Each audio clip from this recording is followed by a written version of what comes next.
कल हम लोग एक्सरसाइज 1.1 कर रहे थे।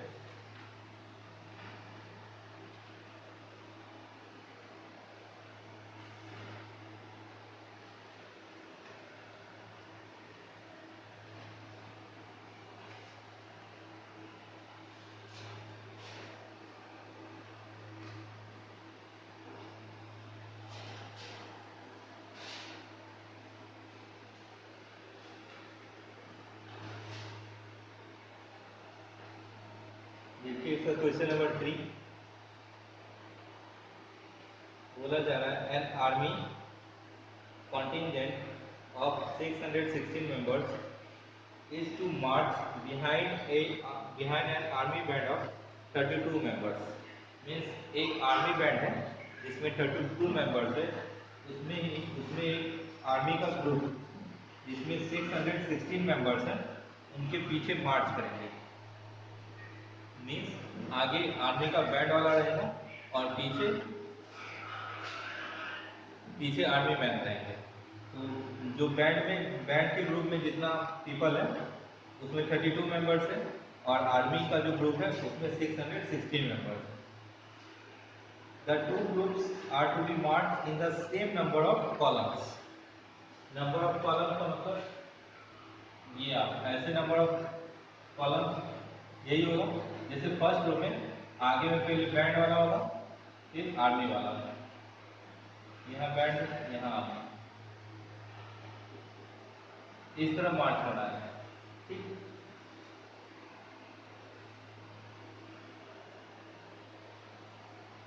What is the maximum number of columns in which they can march. अब देखिए आर्मी वाला का नंबर अलग है, अगर सेम नंबर होता तब तो आराम से हो जाता। आर्मी वाला में 606 मेंबर और बैंड में 32 मेंबर्स हैं और बोला नंबर ऑफ कॉलम सेम होना चाहिए। मीन्स हमको ऐसा नंबर ऑफ कॉलम निकालना है जिसमें भी कि एक भी आर्मी मेंबर बाहर नहीं हो। इसी में बैंड वाला भी होना चाहिए और इसी में आर्मी वाला भी होना चाहिए। मीन्स अगर इसमें दो बैंड वाला आता है तो सब में दो बैंड वाला रहेगा। मतलब नंबर ऑफ कॉलम सेम होना चाहिए बैंड वाले के लिए भी और आर्मी मैन वाले के लिए भी। तो इसके लिए हम लोग क्या करेंगे, अब देखिए इसका मतलब क्या हो रहा है। नंबर ऑफ कॉलम सेम होने का मतलब कुछ सेम का मतलब जो इसमें भी हो और इसमें भी हो, मीन्स कॉमन। तो कॉमन क्या निकालना, factor he.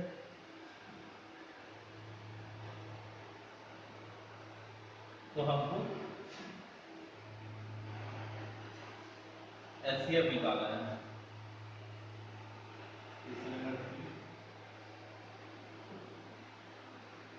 Number of members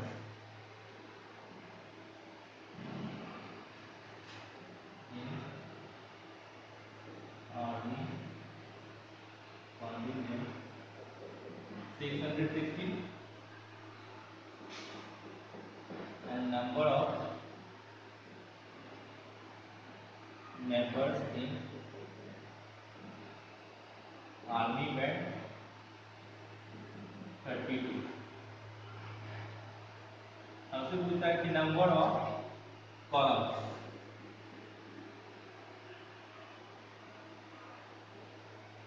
number of columns equal to क्या हो जाएगा। देखिए नंबर ऑफ कॉलम्स सेम पूछ रहा है कि number of columns in band और number of columns in army contingent, दोनों के मेंबर का कॉलम सेम होना चाहिए। मीन जो कॉलम आएगा कॉमन आएगा, इसीलिए नंबर ऑफ कॉलम्स या नंबर ऑफ रिक्वायर्ड कॉलम्स होते हैं।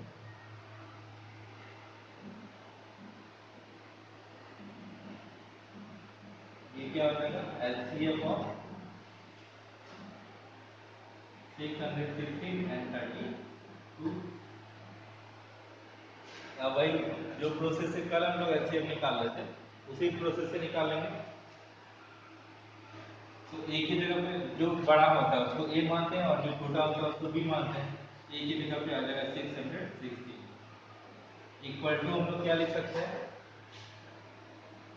32 से 616 को डिवाइड कर देंगे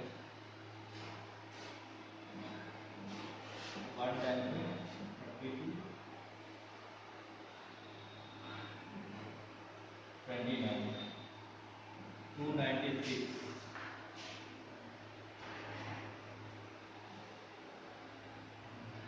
7 8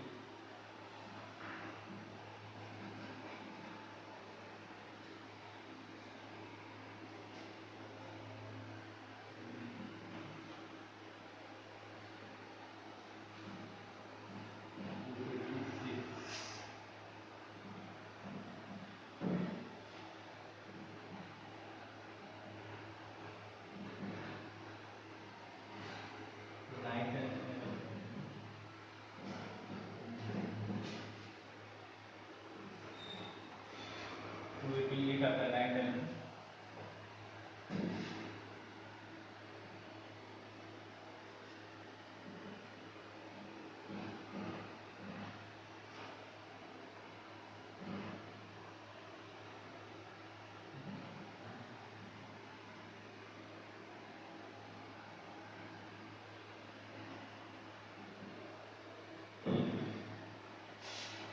तो हम लोग इसको क्या लिख सकते हैं 616 32 इंटू 90 प्लस 8। अब हम लोग क्या करेंगे, यहाँ पे रिमाइंडर आपका 0 नहीं आ रहा है, 8 नॉट इक्वल टू 0 है, तो 8 नॉट इक्वल टू 0। तो हम लोग क्या करेंगे, फिर से डिवीजर और रिमाइंडर को निकालेंगे। तो बड़ा कौन है, ये a हो जाएगा, यानी 32 इक्वल टू 8 से डिवाइड करेंगे, 8 हो जाए 32 प्लस 0। यहाँ देखिए 8 0 आ गया, जो डिवीजर है वही आपका एचसीएफ हो जाएगा, इसीलिए HCF of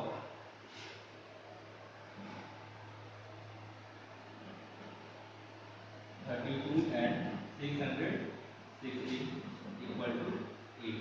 means number of required columns आपका कितना हो जाएगा, 8। लास्ट में लिख देंगे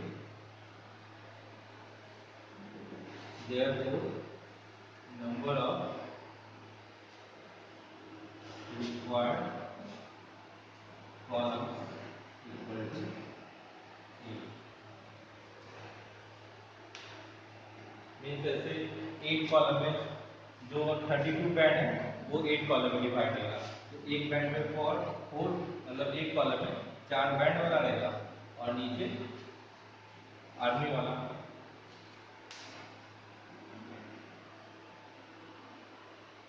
क्वेश्चन नंबर 3 हो गया।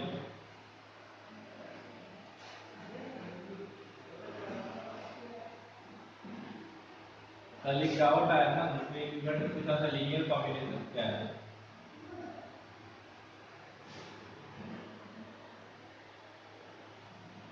लीनियर का मतलब वही होता है कि जब जो आपका वेरिएबल हो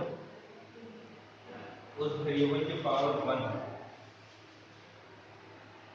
तो लीनियर कॉम्बिनेशन का मतलब अगर एक्स वाई दो वेरिएबल है तो इसको हम जनरल फॉर्म में जैसे लिखेंगे तो ए एक्स प्लस बी वाई, मतलब किसी कांस्टेंट से मल्टीप्लाई होगा फिर भी तो पावर 1 ही रहेगा। अगर 3 है, पी क्यू आर ले लेते हैं, 3 वेरिएबल है पी क्यू आर, तो किसी भी वेरिएबल से और मल्टीप्लाई कर सकते हैं। जैसे जहाँ ए और बी कांस्टेंट है ऐसे इसमें भी कांस्टेंट लगा देंगे, A B plus B Q plus C R, ये भी एक linear combination.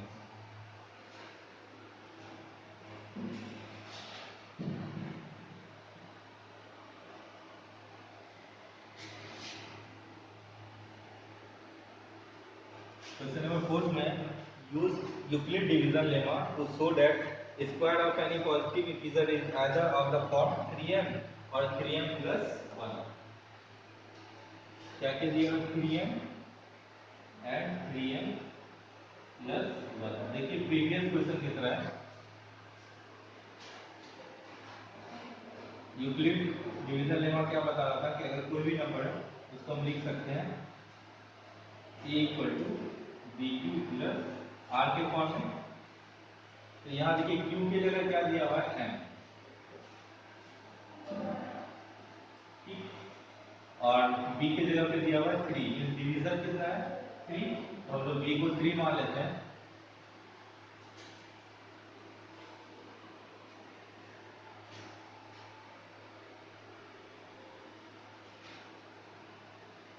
Late the squares of positive integers b represented by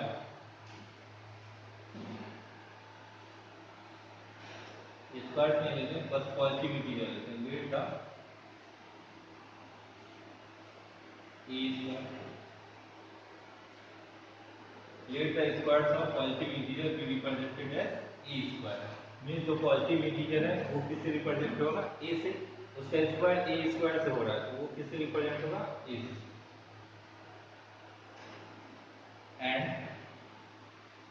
B equal to B, तो आपका ए आ गया बी आ गया, तो जो आपका रिमाइंडर होगा,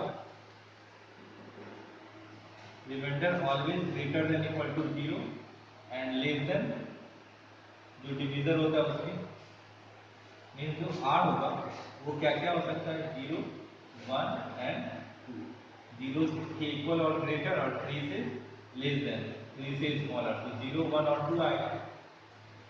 अब हम ए को किस किस फॉर्म में लिख सकते हैं, ए को लिख सकते हैं आपका डिवीजर 3 है तो इसको लिख सकते हैं 3, और कोई भी वेरिएबल ले लें 3q प्लस आर की जगह पे 0 रख सकते हैं, फिर ए इक्वल टू लिख सकते हैं 3q प्लस 1, फिर ए को लिख सकते हैं 3q प्लस 2, बस इसी तीनों फॉर्म में लिख सकते हैं।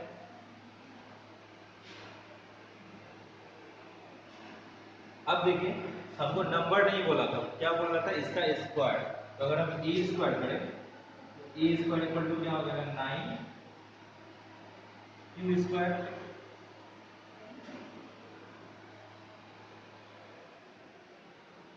सेकेंड केस में ये तो फर्स्ट था,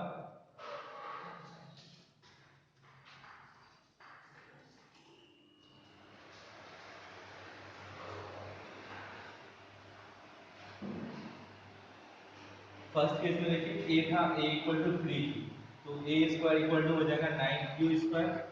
सेकेंड केस में जो ए स्क्वायर है तो ए स्क्वायर कितना हो जाएगा 3q प्लस 1 का होल स्क्वायर, 3q प्लस 1 का होल स्क्वायर यानी a प्लस बी का होल स्क्वायर, तो हो जाएगा ए स्क्वायर यानी 9q स्क्वायर प्लस 1 या ए स्क्वायर प्लस 2ab कर देते हैं, तो 3 2 जा 6q और प्लस 1 का स्क्वायर 1 इस फॉर्म में आ जाएगा। नेक्स्ट जो ए स्क्वायर है 3q प्लस 2 है, तो इसको अगर हम स्क्वायर में तोड़ेंगे तो ये हो जाएगा 9q स्क्वायर, 3 2 जा 6 6 2 जा 12q, फिर से a प्लस b का होल स्क्वायर होगा तो a square plus 2ab plus b square, यहाँ b स्क्वायर का वैल्यू क्या हो जाएगा 4। अब देखिए हम यहाँ क्या लिख सकते हैं, इससे अगर 3 को कॉमन लिया जाए, 3 को बाहर निकाला जाए तो ये हो जाएगा 3q स्क्वायर, यहाँ पे 3 को इन दोनों टर्म में अगर कॉमन लिया जाए 3q square plus 2q plus 1 and जो लास्ट टर्म है इसको हम लिख सकते हैं 9q square plus 12q plus 3 plus 1। देखिए इन तीनों टर्म में हम लोग 3 को कॉमन ले सकते हैं, ये हो जाएगा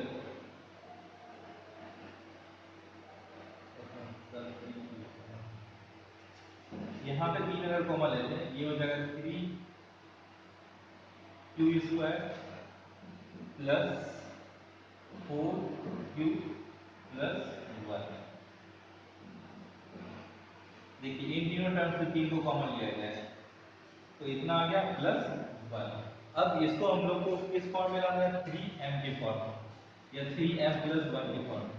तो ये तो आ जाएगा equal to 3m where m equal to 3q²।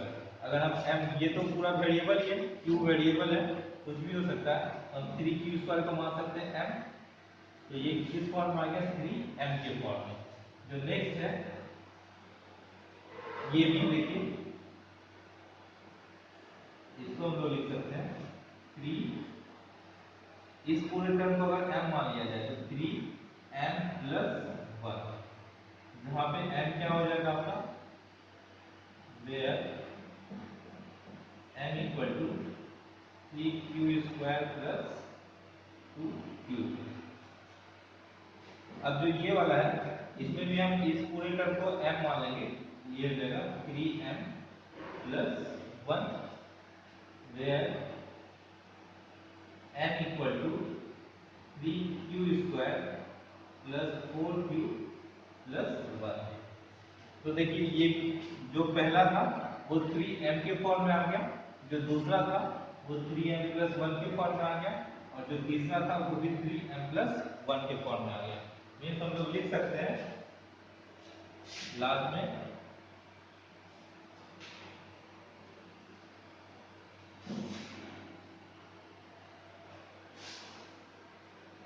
हम लोग लिख सकते हैं, इसीलिए देयरफॉर स्क्वायर्स ऑफ, ये a² रिप्रेजेंट हो रहा है, हम लोग लिख सकते हैं squares of positive integers can be expressed as 3m or 3m+1।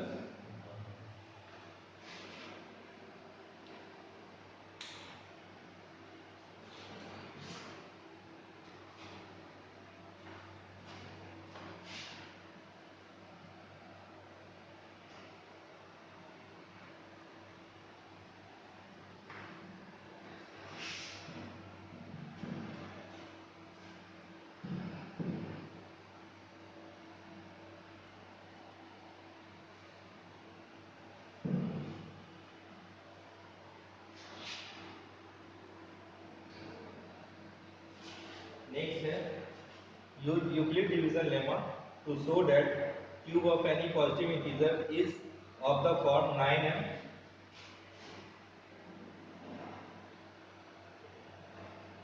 9m+1 and 9m+8।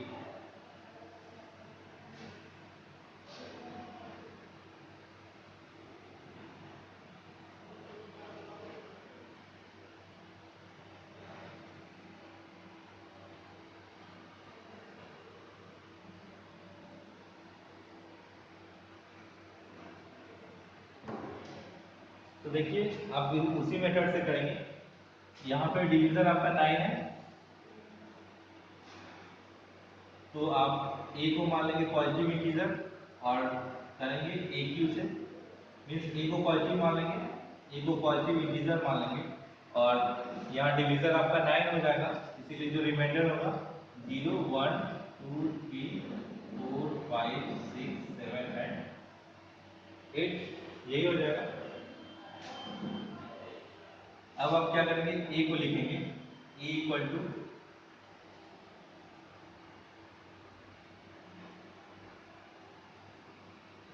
9q + r की जगह 0, फिर से a को लिखेंगे 9q + 1, a equal to 9q + 2, ऐसे ही करते जाएंगे कहाँ तक, 8 तक, 9q + 8 तक,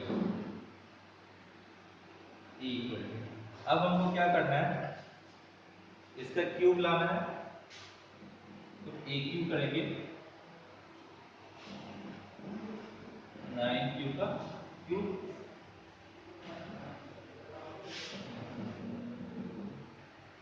तो ये हो जाएगा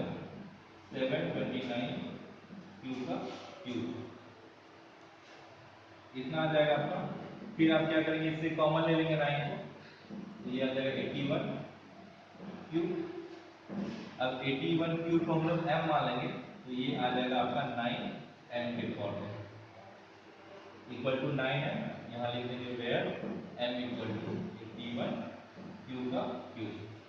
नेक्स्ट टर्म आप इसको लेंगे, ए क्यू इक्वल टू हो जाएगा 9q प्लस 1 का क्यूब, a प्लस बी का होल क्यूब पे जोड़ देंगे, A Q plus B Q plus 3a square B plus 3ab square. इसमें भी आपका 9 कॉमन आ जाएगा, लास्ट में या तो कुछ भी रिमाइंडर नहीं बचेगा, या रिमाइंडर 1 बचेगा या 8 बचेगा, तो आप उसके फॉर्म में लिख देंगे।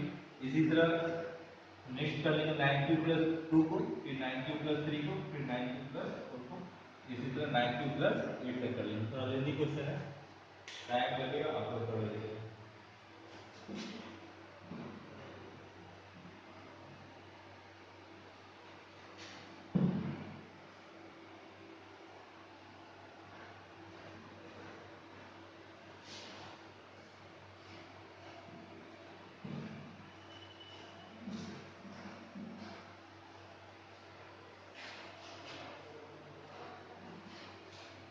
नेक्स्ट जो है आपका द नेक्स्ट टॉपिक आपका है the fundamental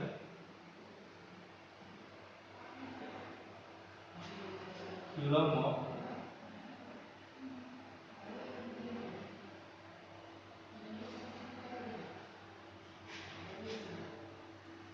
arithmetic.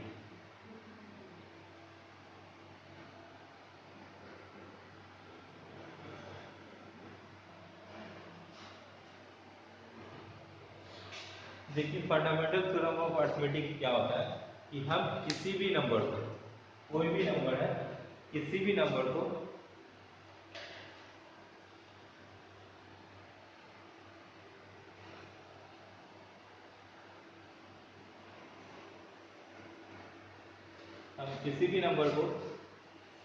Prime factors के प्रोडक्ट के रूप में लिख सकते हैं।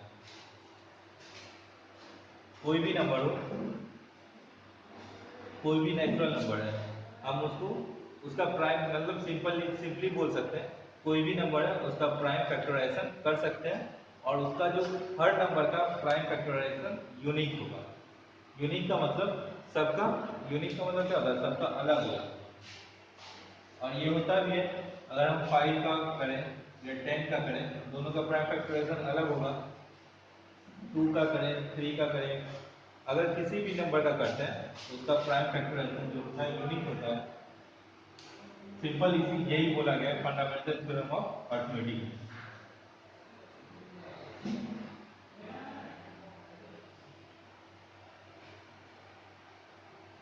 तो प्राइम फैक्टराइजेशन तो आपको आता ही हो।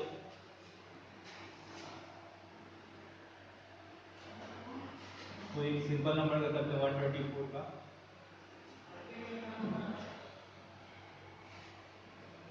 सबसे छोटा प्राइम नंबर 2 है, 2 से करेंगे इसको 62, फिर 2 से 31। अब देखिए नेक्स्ट प्राइम नंबर 3 है, 5 है, 7 है, ये किसी से डिविजिबल नहीं है, तो नेक्स्ट इसका प्राइम फैक्टर 31 होगा। यहाँ 1 आ गया, आपको रुक जाना है, मीन्स 124 को हम लिख सकते हैं 2 इंटू 2 इंटू 31। यहाँ जो फैक्टर्स आने चाहिए सारे फैक्टर प्राइम होना चाहिए,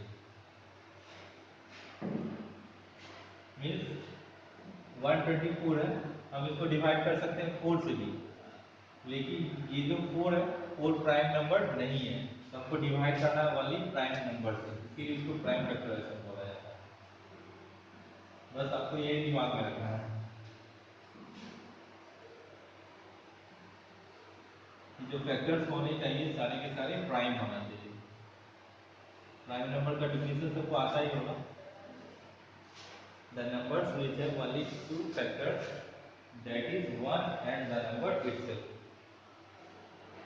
दो ही फैक्टर होना चाहिए, एक 1 और एक वो नंबर खुद, और जिसके दो से ज्यादा फैक्टर्स होते हैं उनको बोलते हैं कंपोजिट नंबर। अब प्राइम फैक्टराइजेशन से एलसीएम और एचसीएफ निकालना है, आपको पहले से आता होगा ये।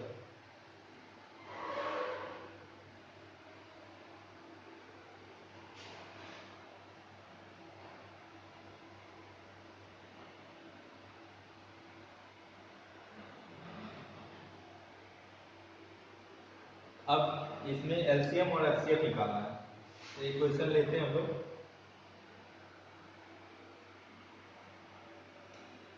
और एक फॉर्मूला ये भी होता है कि LCM of A B into HCF of A B equal to A into, मतलब कोई दो नंबर है ए और बी, तो उनका प्रोडक्ट उनके एलसीएम और एचसीएफ के प्रोडक्ट के इक्वल होगा।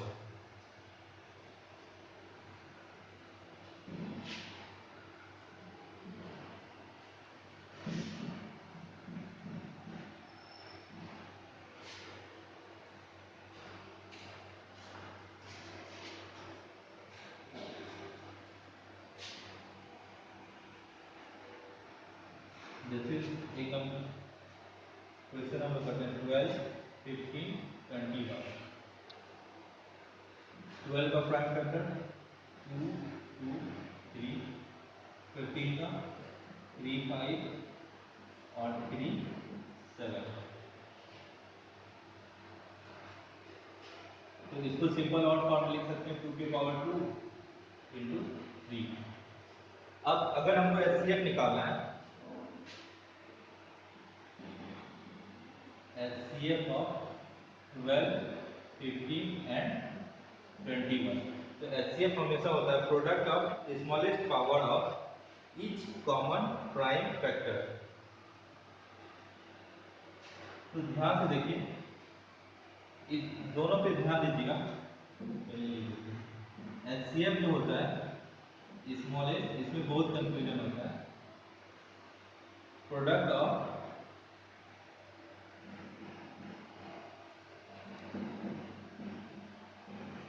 smallest power of each common prime factor।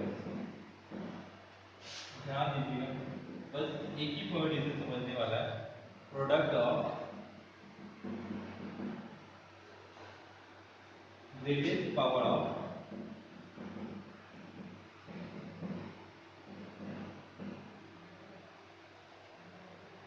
Each prime factor.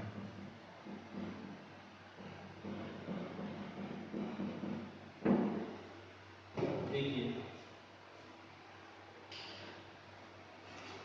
HCF और एचसीएफ में क्या ध्यान देना है, एक तो स्मॉलेस्ट पावर है और एक ग्रेटेस्ट पावर है, लेकिन मेन जो डिफरेंस आता है यहाँ पे आता है।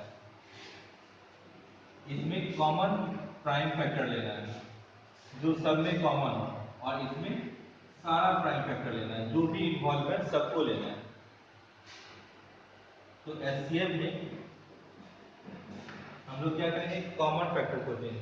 तो कॉमन देखिए, इसमें 3 है, इसमें भी 3 है, इसमें भी 3 है, और 3 के पावर 1 है स्मॉलेस्ट या ग्रेटेस्ट जो भी है 1 ही है, तो इसका एचसीएफ सिंपल हो जाएगा 3 के पावर 1 यानी 3। एचसीएफ आपका 3 हो गया। अब एचसीएफ निकालना है, एचसीएफ आपको हाईएस्ट पे जाना है। तो यहाँ देखिए, यहाँ 2 के, और इसमें क्या करना है, जितना भी प्राइम फैक्टर इन्वॉल्व है सबको देखना है। तो 2 का पावर 2 है हाईएस्ट, 2 का पावर 2 है। अब 3 में देखिए, यहाँ भी 3 के पावर 1 है, यहाँ भी 3 के पावर 1 है, यहाँ भी 3 के पावर 1 है, तो 3 के पावर 1 यानी 3 ही हो जाएगा। नेक्स्ट और कौन इन्वॉल्व है, 5, तो 8 टू 5, और कौन इन्वॉल्व है, 7, 7, इसका इनसे कितना हो जाएगा 35,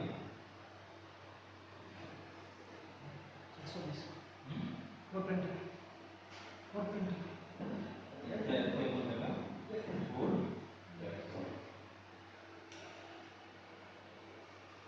तो यही देखना है आपको, एचसीएफ में कॉमन फैक्टर्स को कंसीडर करना है, जबकि एलसीएम में जितने फैक्टर इन्वॉल्व है सबको कंसीडर करना है। 1.5 मिनट। तो आप होमवर्क में एक्सरसाइज 1.1 कंप्लीट कर लेंगे और 1.2 भी कोशिश करेंगे बनाने का। बाकी जो लेफ्ट क्वेश्चन है नेक्स्ट क्लास में हो जाएगा।